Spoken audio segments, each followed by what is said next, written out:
শরৎ শেষ হয়ে হেমন্তের মৃদু শীত যখন প্রকৃতিকে স্নিগ্ধ করে তুলেছে, তখন তারাপীঠের আকাশ বাতাস যেন এক অপার্থিব মাধুর্যে ভরে উঠেছে।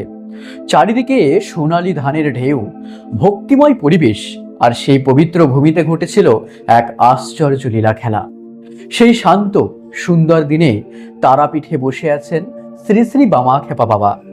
মায়ের ভক্তিতে মগ্ন হয়ে তিনি আনন্দ চিত্তে কারণ পান করে চলেছেন। মাঝে মাঝে তিনি অপূর্ব স্বরে ডাকছে, তারা তারা। তার সেই ডাক যেন উপস্থিত ভক্তদের হৃদয়ে দীর্ঘক্ষণ প্রতিধ্বনিত হতে লাগলো। ভক্তরা অবাক হয়ে দেখলেন বামাখ্যাপা বাবা একের পর এক পাত্র কারণ পান করে চলেছেন, অথচ তার শরীর ধীর স্থির ও প্রশান্ত। তার এই অলৌকিক অবস্থায় উপস্থিত ছিলেন ভক্ত রামদাস চট্টোপাধ্যায়, হীরালাল মিত্র সহ আরো অনেকেই। সবাই স্তব্ধ হয়ে এই দৃশ্য প্রত্যক্ষ করছিলেন। সবার মনে তখন ভেসে উঠল বামাখ্যাপা বাবার সেই বিখ্যাত উক্তি, হাতি যদি পাঠা হতো আর দ্বারকা নদ যদি মদ হতো তবে আমার পেট ভরত।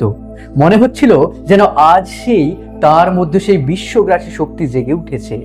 উপস্থিত ভক্ত এবং পাণ্ডাগণ সবাই চিন্তিত হয়ে পড়লেন, কারণ যত কারণ ছিল প্রায় শেষ হয়ে এসেছে, কিন্তু বামাখ্যাপা বাবার এই লীলার শেষ কোথায় তা কেউ বুঝতে পারছিলেন না। আর তাকে থামানোর সাহসও করে পাওয়ারে কারোর ছিল না।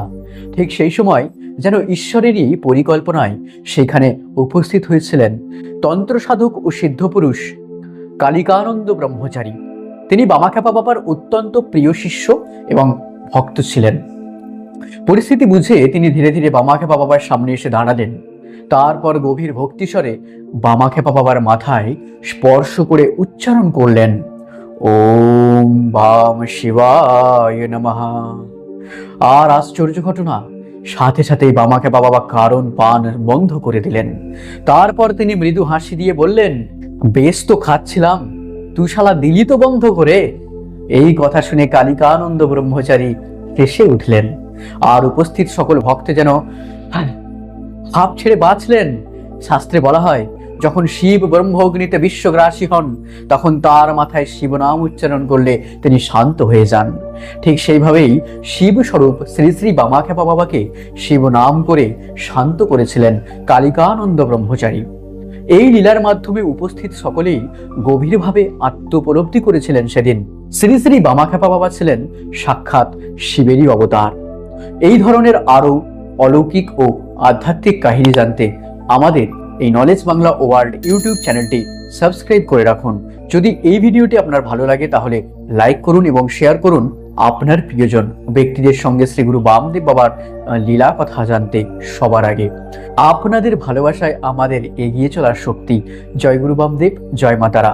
তো দেখা হচ্ছে পরের ভিডিওতে। সবাই ভালো থাকবেন। আপনাদের গুরুত্বপূর্ণ সময় দিয়ে ভিডিওটি শেষ পর্যন্ত দেখার জন্য হৃদয় থেকে ধন্যবাদ। সবাই ভালো থাকবেন। ধন্যবাদ।